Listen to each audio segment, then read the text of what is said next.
ఆయన పెద్ద మనిషి ఒకటే చెప్పారు, లేదమ్మా వీళ్ళందరూ ఒక మాట మీద ఉన్నారు. మీ అబ్బాయి అట్లా అన్నాడా మా ఆవిడ ఎక్కడుంటే అక్కడే అని? అక్కడే పోనీ వాళ్ళ అమ్మలు ఇంట్లోనే ఉంటుంది, నేను కూడా అక్కడే ఉండేది అని అన్నాడు మేడం. పెద్ద మనిషి ఒకటే చెప్పినాడు, అమ్మ లేదమ్మా గంగమ్మ వాళ్ళందరూ ఒకటైనారు, వాళ్ళందరూ ఆల్రెడీ మాట్లాడుకుని ఒక మాట మీద ఉన్నారు. అంతే, నువ్వు ఇంత కష్టపడి పోషించిన కొడుకు వాళ్ళ వైపు వెళ్ళిపోయాడమ్మా 10 రోజులకే అని నీకు క్లారిటీ ఇచ్చారు వాళ్ళు. అవును మేడం. అప్పుడైనా రియలైజ్ అయ్యావా నీ కొడుకు వెన్నుపోటు పొడుస్తున్నాడు నీకని? అప్పుడు అనిపించింది మేడం. వాడు కూడా ఆ మాట అనేసరికి నా పెద్ద మనిషి గుర్తించి, లేదమ్మా నువ్వు ఎంత మాట్లాడినా వేస్ట్, ఆ పిల్లోడు కూడా నీ కొడుకు కూడా నీ మాట మీద లేడు కదా, వాళ్ళ ముందనే చెప్పినాడు, నీ కొడుకు కూడా నీ మాట మీద లేడు, వాళ్ళ వైపే మాట్లాడుతున్నాడు కాబట్టి మనం బలవంతంగా ఉండాలి. ఇక్కడ పాప అంటే కూడా పాప వెళ్ళిపోయి కూడా కేసులు పెడతాను, ఇవన్నీ అమ్మాయి కేసులు పెడతానని బెదిరిస్తుంది కదా, నీ వైపు డబ్బు లేదు, బలగం లేదు, బంధు లేదు, ఏం లేదు, ఎందుకు ఇవన్నీ, ఎక్కడైనా ఉన్నా నీ కొడుకు నీ కోడలే కదా, పోనీలే అంటే సరే అప్పుడు వదిలేసినా మేడం.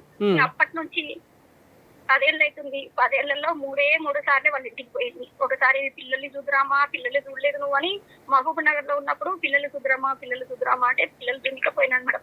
నారాయణపేటలో ఉన్నప్పుడు ఒకసారి పోయినా మేడం. మహబూబ్ నగర్ లో ఉన్నప్పుడు పెద్ద పిల్లోడు కింద పడి తలకు దెబ్బ తగిలి కుట్లు పన్నాయమ్మా చూద్దురా అంటే పోయినా మేడం. అప్పుడు పోయినప్పుడు వాళ్ళ ఇంట్లో ఒక పిల్ల పని చేస్తుంది మేడం. 16 సంవత్సరాలు, ఇప్పుడు కూడా ఉన్న పాప 16 సంవత్సరాల పాప పని చేస్తుంటే నేను అప్పుడు చూసి చెప్పిన కోడలికి, ఏమ్మా ఇంత చిన్నపిల్లని ఇంట్లో పని పెట్టుకున్నావు, వాడు చూస్తే గవర్నమెంట్ జాబ్, ఏదైనా కేసులు పెడితే నువ్వు అందరూ ఇరుకుంటారు కదమ్మా, ఉద్యోగాలు పోతుంది, పెట్టుకోవద్దు ఇట్లాంటి పాపను, ఇంత చిన్న పాపను, వయసు పాపను పెట్టుకోవద్దు అంటే ఏం కాదు మా కన్నయ్యని ఆడిపిస్తుంది, ఇంట్లో పని చేసే పాప అని అనింది మేడం. ఆ పాపనే ఈ రోజు నా కొడుకు ఇద్దరు కలిసి సహజీవనం చేస్తున్నారు, ఇంటికి కూడా రావట్లేదు.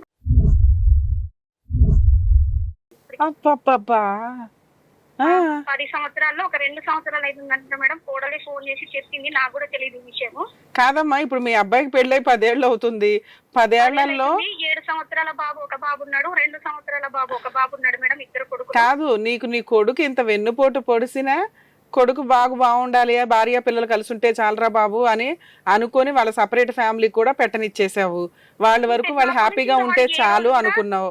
తీరా చూస్తే మీ అబ్బాయి ఇంట్లో 16 ఏళ్ల పనమ్మాయిని పెట్టుకుంటే, అంత మైనర్ని పెట్టుకోవడం ఒక రకంగా మంచిది కాదు.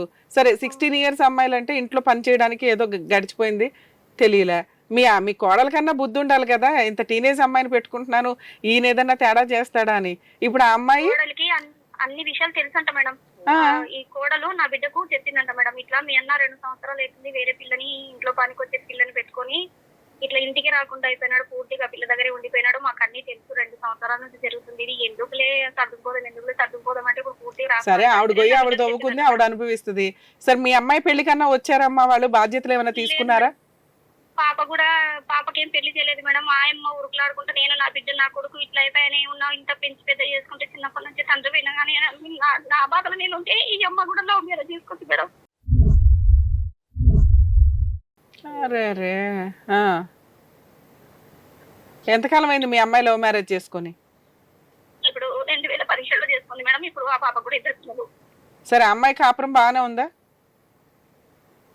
బాగుంది మేడం, కష్టపడి పని చేసుకుంటారు, ఇద్దరు బాగున్నారు మేడం. అదే ఉన్నంతలో వాళ్ళ వరకు వాళ్ళ 2 పిల్లలు. ఇప్పుడు వాళ్ళ దగ్గర వచ్చి ఉన్నా మేడం నేను. ఓకే అమ్మా, పోనీలే ఏదో ఒకటి, కనీసం నీకు భారాలు పెట్టకుండా ఇంకా నీ కొడుకు మీద కూతురు బెటరేగా ఉన్నంతలో. అంటే మొన్నటి దాకా నేను ఒకదాన్ని ఉన్నా మేడం, నా కొడుకు ఇట్లా చేసినాడు అనేసి సపోర్ట్ కోసం వెళ్ళావు. ఈ కుటుంబం ఉండేది ఒక కొడుకు, నాకు ఆస్తమా మేడం, ఆస్తమా ఉంది, నేను కొంత దూరం నడవలేను, ఇంత స్టెప్స్ ఎక్కలేను, ఆస్తమా పేషెంట్ నేను, నాకు మోకాళ్ళ నొప్పులు, నేను ఎక్కడ పని చేయలేను మేడం. కోర్టుకి వేసుకుంటే లోక్ అదాలత్లో అప్పట్లో నా కొడుకు క్లర్క్ గా పనిచేసేవాడు మేడం, 20,000 జీతం వస్తుంది. అప్పుడు ఒక 5,000 అని నాకు రాసిస్తున్నారు మేడం లోక్ అదాలత్లో. మరి జీతం పెరిగినట్లల్లా నీకు పెంచుతాడమ్మా అని చెప్తున్నారు మేడం. ఆ జీతం ఒక 5-6 ఏళ్ళు బాగా ఇచ్చినాడు మేడం, తర్వాత నుంచి ఇవ్వట్లేదు మేడం. మరి ఎలా నీకు ఇల్లు ఎట్లా గడుస్తుంది? నువ్వు పుట్టినప్పటి నుంచి పెద్దగా తండ్రి దగ్గర నుంచి పొందింది ఏమీ లేదు, భర్త దగ్గర నుంచి పొందింది ఏమీ లేదు, సెకండ్ హస్బెండ్ అయితే మరి 10 రోజుల దుకాణమే. సరే కొడుకుని ఏదో పోషించి వాడి ప్రయోజకుని చేసావు, వాళ్ళ దగ్గర నుంచి రూపాయి తినింది లేదు, కూతుర తన లైఫ్ తను చూసుకుంది, నీ జీవితం మొత్తం ఇప్పటిదాకా కష్టాలతోటే నడిచింది. ఎలా బతికావు నువ్వు ఇట్లా? ఈ 30 ఏళ్ల నుంచి నీ కొడుకు, సరే ఈ 10 ఏళ్ల నుంచి ఆయన ఇచ్చే 5,000 మధ్యలో అది నువ్వు కోర్టులో కేసేస్తే తప్ప వాళ్ళు రియలైజ్ అవ్వాల తల్లికి కనీసం తిండి పెట్టాలి అని. మరి నువ్వు ఎలా పోషించుకున్నావమ్మా? హాస్పిటల్లో నర్సింగ్ గా పని చేసుకున్నా మేడం, నర్సుగా. ఎప్పటి నుంచి మానేసావు? చేసుకోవడం మానేసి ఎంతకాలం అయింది? మొన్ననే మానుకున్నా మేడం. పాప రెండో నీ మాక్సిమం నీ బాడీ ఓపికతో పనిచేసే అంత వరకు నువ్వు మిషన్ లాగా పనిచేసుకుంటూనే ఉన్నావు. నీ కష్టార్జితో నువ్వు తినటమే. వంట పని చేసినా మేడం, కొన్నాళ్ళు ఇంట్లో వంట పని చేసినాను. వాడిచ్చే 5,000తోనే నాకు వీడియో పెన్షన్ వస్తుంది. ఇంకా దాంతోనే కాలం అట్లే గడిపినా మేడం. నువ్వేమీ దాచుకోలేదమ్మా. ఇప్పుడు ఇద్దరు పెళ్లిళ్ళు అయిపోయినాయి. 2014లో మీ అబ్బాయి పెళ్లి, 2017లో మీ అమ్మాయి పెళ్లి వెళ్ళిపోయింది. నువ్వు ఒక్కదానివే ఉండాల్సిన పరిస్థితి. నువ్వేదో కష్టపడి ఏదో 10,000, 20,000, 30,000 ఏదో సంపాదించుకున్నావు. నువ్వేమన్నా ప్రాపర్టీ కొనుక్కోవడం కానీ లేకపోతే కొంత అమౌంట్ ఏమన్నా ఫిక్స్డ్ డిపాజిట్ గా దాచుకోవడం కానీ ఏమన్నా చేసావా? ఎక్కడి నుంచి వస్తాయి మేడం? వాడి ఇచ్చేది 5,000 ఇంటికే పోతుంది మేడం. బాడిగలు 4,500, 3,000, 2,000 బాడిగలే లేవు మేడం. నువ్వు కూడా పని చేసావు కదా మొన్నటి దాకా. 2 లక్షలు అప్పు చేసుకున్నా మేడం. నేనే 2 లక్షలు అప్పు చేసుకున్నాను. ఇప్పుడు నాకు ఆస్తమాకు మందులు లేకుంటే నేను అసలు పూర్తిగా ఏమైపోతుందో తెలియదు. అదేలేమ్మా. సరే అమ్మా, ఇప్పుడు మీ అబ్బాయి పని అమ్మాయిని ఉంచుకొని 2 years అవుతుంది. మీ కోడలికి లేని బాధ నీకెందుకు? అంటే ఆ పాప ఫోన్ చేసింది మేడం. కోడలకు కష్టం రాగానే పరిగెడుతున్నావా? నా బిడ్డకు ఫోన్ చేసింటే ఇంకా నేను పోయి ఇంటికి పోయినా మేడం. ఇంటికి పోయి ఆ పాప ఇంకా 10 ఏళ్ళ నుంచి అన్నడుకోలేదు వాళ్ళ ఇంటికి. ఇంకా ఆ రోజు పోయినాను. అంటే నా కొడుకు ఇంకా వాళ్ళ అత్త మామ మాటిని వాళ్ళ అత్తల దగ్గరనే 2 ఇండ్లు కొన్నాడు మేడం. 50 లక్షలు పెట్టి 2 ఇండ్లు కొన్నాడు. సరే అమ్మా, ఇప్పుడు అల్లుడు ఏదైనా తప్పు చేస్తే కావాలని తెచ్చుకుని తీసుకెళ్లిపోయి అమ్మని కొడుకుని విడగొట్టింది వాళ్ళు. అల్లుడు ఈ రోజు రివర్స్ అయ్యాడు. అల్లుడు ఏదో వేరే దారులు ఎత్తుక్కున్నాడు, అడ్డదారుల్లో వెళ్తున్నాడు అల్లుడు.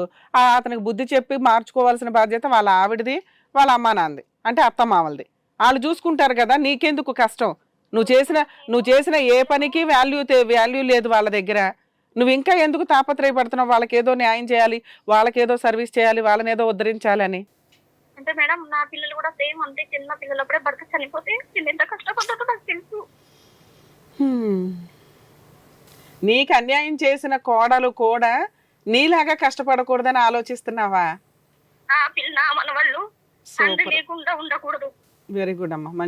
నీది మంచి మనసు ఒక రకంగా చెప్పాలంటే. సరే వెళ్ళావు, ఏం చేసావు ఇప్పుడు? మరి మీ అబ్బాయితో మాట్లాడావా? మీ అబ్బాయి అప్పట్లోనే నీ మాట వినలేదు, ఇప్పుడు ఎట్లా వింటాడు?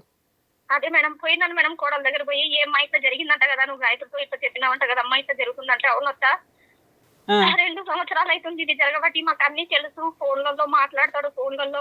ఇప్పుడు మీ కోడలు మీ అబ్బాయి కలిసే ఉంటున్నారా లేకపోతే వేరే ఉంటున్నారా?